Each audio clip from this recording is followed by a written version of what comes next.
I start to sail on these ocean waves.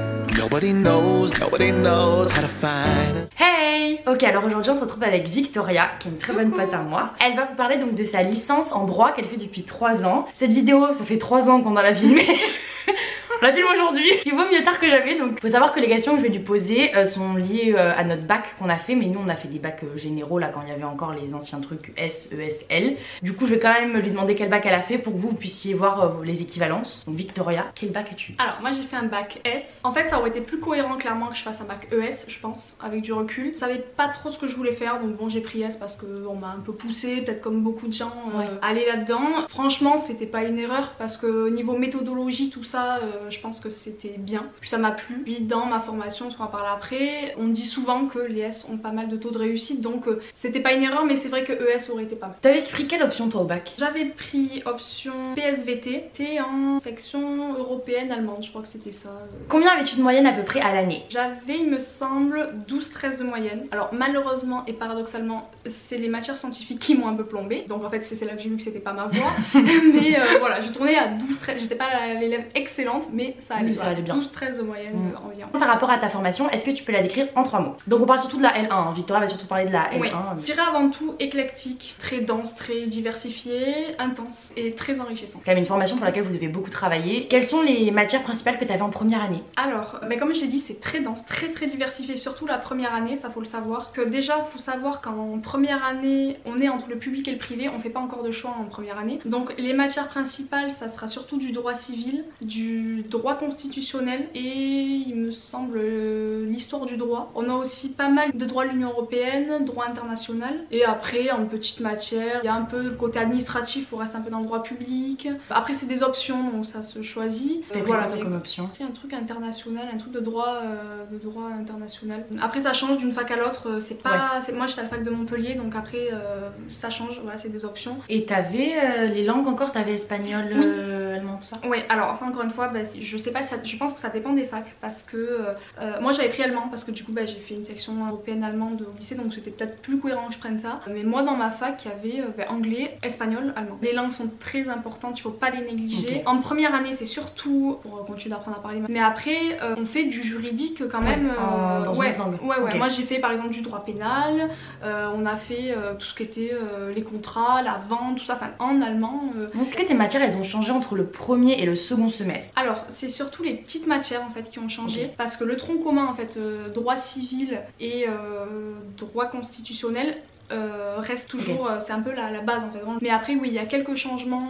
Quand je dis petite matière, grosse matière pour préciser, on a voilà ce que j'appelle un peu le tronc commun, là où les coefficients sont plus élevés. Et il y a ce qu'on appelle les petites matières où il y a moins d'heures de cours, les coefficients sont moins élevés et c'est presque des trucs un peu optionnels parce qu'il y en a qu'on choisit. Plus un peu pour de la découverte, voilà, pour toucher un petit peu à toutes les matières. Et est-ce qu'entre la première, la deuxième et la troisième année, t'as vu vraiment un changement au niveau des matières? Alors c'est pareil, il reste un petit tronc commun, surtout en droit civil en fait. Alors il faut savoir qu'en troisième année c'est là qu'on choisit en fait le clivage droit public, droit privé. Donc oui là à ce moment là il y a quand même d'assez gros changements. Mais au moins L1, L2 et premier semestre de licence 3, il y a encore ce tronc commun, donc ce qu'on appelle droit privé, droit civil, droit des contrats, voilà tout ça. Je dirais qu'en deuxième année le changement qui est important c'est le droit pénal qui devient une des grosses matières. Mais je pense que c'est là en deuxième année qu'on se dirige un peu droit privé, droit public parce qu'on a en grosse matière du droit civil et en grosse matière du droit administratif. Comment marche la notation? Évidemment comme c'est la fac on a ce système de cours magistraux de TD. Comme je disais tout à l'heure en fait il y a ce système de entre guillemets grosse matière, petite matière qui n'ont pas les mêmes coefficients. Alors si je dis pas de bêtises, après ça change hein, selon les facs. Moi je sais que dans la mienne, si je dis pas de bêtises, les grosses matières étaient coefficient 5, 3 le cours magistral, 2 le TD. Et du coup vous étiez évalué tout au long de l'année pendant le semestre ou il y avait juste les partiels pendant une session genre? En cours magistral en fait on était évalué qu'en partiel donc à la fin de chaque semestre et en TD après ça dépend des facs, ça dépend des chargés de TD. Certains font mettons des contrôles, des tests, des petits tests chaque séance donc chaque semaine. Certains relèvent aléatoirement des copies, d'autres font sur la participation. C'est vrai, là pour le coup on retrouve un peu un système un peu lycée parce qu'on se retrouve à 20-30 par classe, parfois même 40. C'est par groupe groupe. Donc là en fait on prend une classe clairement et on évalue à un rythme régulier. Certains relèvent une copie, alors bon, encore une fois ça dépend des facs, mais globalement le travail est le même, c'est-à-dire que c'est soit des commentaires de texte ou d'arrêt. Les arrêts c'est les décisions de justice que vous allez apprendre, enfin vous allez découvrir, apprendre à lire et apprendre à traiter. Et en gros le travail ça sera ça, des commentaires en fait, une décision de justice ou un commentaire de texte en L1, en regardant les faits, en se demandant quel est le problème, en regardant quelles règles de droit s'appliquent, enfin voilà. Les gros travaux c'est ça. Mais du coup c'est quand même les partiels qui font le plus votre note de ce que je comprends. Ouais. C'est quand même ça le plus important, le gros du... Même s'il y a quelques petits devoirs qui relèvent, c'est quand même clairement les partiels, parce que c'est TD en fait, donc voilà, ça c'est une notation qui va un peu en continu tout le long du semestre. Vous aurez normalement, selon les facs encore une fois, 2, 3 ou 4 TD peut-être. Vous aurez une note en fait, et avec les cours magistraux, donc les partiels à la fin de ces cours là. Et si on est bon au TD, qu'on bosse bien au TD, les notes de CM en général évidemment iront avec. Comment est le rythme de travail comparé au lycée? Alors bon, après encore une fois tout dépend du profil, de la faculté d'apprentissage, de mémoire. Moi franchement je pense pas avoir des facilités, je pense pas non plus avoir des difficultés, je pense être... Voilà. Moi je suis quelqu'un qui bosse quand même beaucoup, mais je veux pas m'oublier ou oublier ma vie. Je m'autorise quand même des sorties, des repas, des soirées, des trucs, enfin il faut beaucoup travailler. Donc par rapport au lycée, c'est plus de travail. Franchement je pense que c'est plus de travail. Après tout dépend comment vous travaillez au lycée. Est-ce que ça vous plaisait pas donc vous avez un peu relâché? Est-ce que la fac ça va être une révélation, vous allez vraiment bosser ça, parce que le droit c'est quand même très particulier. Ça demande beaucoup, on le dit hein, beaucoup de par cœur, beaucoup de rabâchage. Tout dépend comment vous bossez au lycée, mais c'est quand même plus intense. Je suis pas dire le contraire, c'est plus intense. Faut pas avoir peur de ce qu'on dit, le pourcentage de réussite, machin. Quand on voit combien réussissent, combien réussissent pas, ça fait vite peur. Moi sur le coup je me suis dit mais je m'attendais plus à pas avoir ma licence en début d'année, puis au final ça s'est fait. Je me suis dit, il faut pas partir d'a priori, de se mettre un stress supplémentaire ou se mettre une pression. Essayer d'insérer si t'as, je sais pas si t'auras un exemple d'emploi du temps de première année de L1. Honnêtement, je peux arriver à le retrouver, pourra peut-être vous le mettre ou de L3 au pire, tu peux mettre un exemple d'un emploi du temps de L3. Ouais. Moi ce que je me souviens c'est que t'avais vraiment des horaires aléatoires, genre t'allais à la fac à 19h, puis après t'avais pas cours jusqu'au lendemain 14h. Oui, parfois ça n'a pas de sens, hein. Clairement ça n'a pas de sens. Assez dense, mais la L1 aussi, franchement je pense que c'était un peu kiff. Niveau on n'est pas prêt, on a l'impression qu'au lycée on meurt de faire du 8h 18h. Vous êtes pas prêt. Je suis désolée, il faut le dire, vous n'êtes pas prêt. C'est à dire qu'on peut faire du 8h 20h30. Mais entre avoir 5 heures de trou, ça c'est pas cool. Surtout quand on n'habite pas sur place et qu'on peut pas rentrer chez nous. Parfois ça fait trop plaisir, il y a 3 heures de cours dans la journée. Ça c'est génial. C'est la fac. Donc voilà, c'est la fac, c'est partout pareil hein. Après voilà, la L1 c'est dense encore une fois, enfin toutes les années c'est dense. Il y a tellement de petites matières que il faut les caser toutes ces matières. Donc alors, au début on voit l'emploi du temps, soit on prend peur, soit au contraire on est trop content, mais il faut se dire qu'au début on n'a pas les TD et les TD se rajoutent. Et là quand on va pour avoir les TD, on est comme ça parce qu'on se dit là c'est cool, j'ai 4 heures de trou, je fais mettons 8h midi, c'est génial, et puis après on va voir, on va nous caler un TD 19 20h30. Ça c'est pas cool. Non. Donc voilà, ça c'est pas cool, c'est chiant.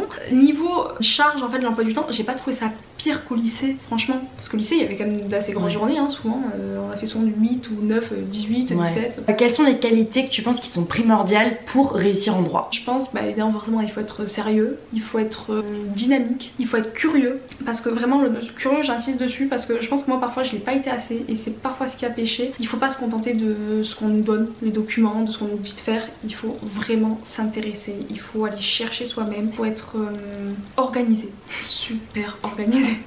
C'est pareil, je l'ai pas été assez, c'est un problème. Il faut être méthodique. Alors ça franchement, hein, s'il y a un mot à retenir limite en droit, c'est la méthodologie. Mais vous allez être saoulé, ce mot vous pourrez plus le voir. Comment était l'ambiance du coup? Objectivement, l'ambiance elle est... Encore une fois, je pense que ça dépend des facs. Ça dépend peut-être aussi du profil qu'on a nous, si on est très sociable, si on est réservé, ça dépend. Forcément on arrive dans un nouveau milieu, beaucoup de monde par rapport au lycée. Puis le lycée il y a tous les copains, les copines, on connaît, on a un réseau de connaissances. Mais la fac, si on est tout seul, après ça c'est pareil partout, c'est pas qu'en droit hein. J'imagine qu'on est un peu lâché au milieu de 1500 personnes, dans de nouveaux locaux, enfin... Donc voilà, au début ça peut être un peu impressionnant, où on se dit comment je vais me faire des potes ici. Non, l'ambiance elle est plutôt cool. Moi en tout cas Montpellier je l'ai un peu ressenti, c'est vrai que certains c'était un peu froid, ou j'ai eu des gens super sympas autour de moi avec qui j'ai grave accroché, ça s'est bien passé, mais j'avoue que c'est pas la folie non plus quoi. C'est un peu la réputation qu'on donne un peu aux facs de droit, voilà, mais faut pas en faire un cliché et faut pas non plus dire que c'est faux totalement quoi. Enfin c'est voilà, il faut être un peu entre les deux. C'est vrai que moi il y a des fois je me suis dit voilà l'accueil qu'on a en TD. En fait c'est surtout que j'avais un peu l'expérience de mes potes et la mienne, et eux ils disaient ouais soirée machin, moi j'ai dit lui oui, moi en une semaine j'avais 15 000 potes, moi j'étais là.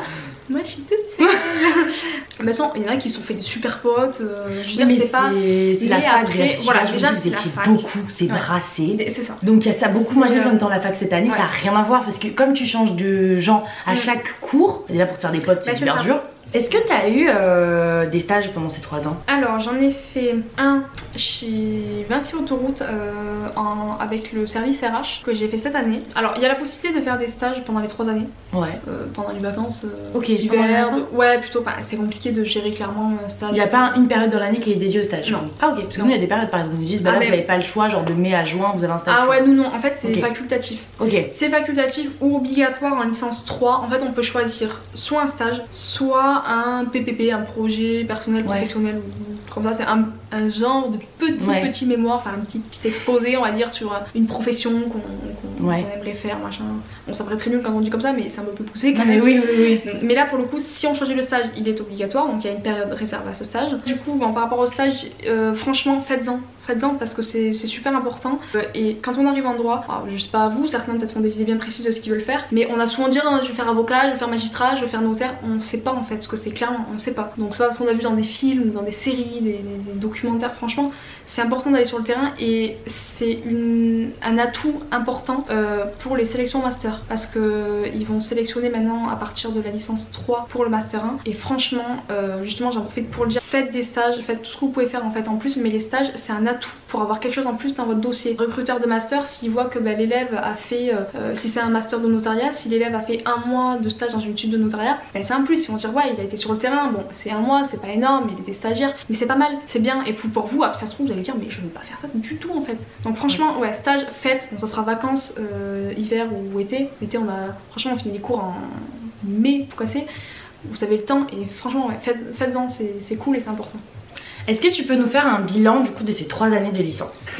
Franchement c'était quand même 3 bonnes années. Alors ça a été dur, franchement j'ai beaucoup bossé, éprouvant.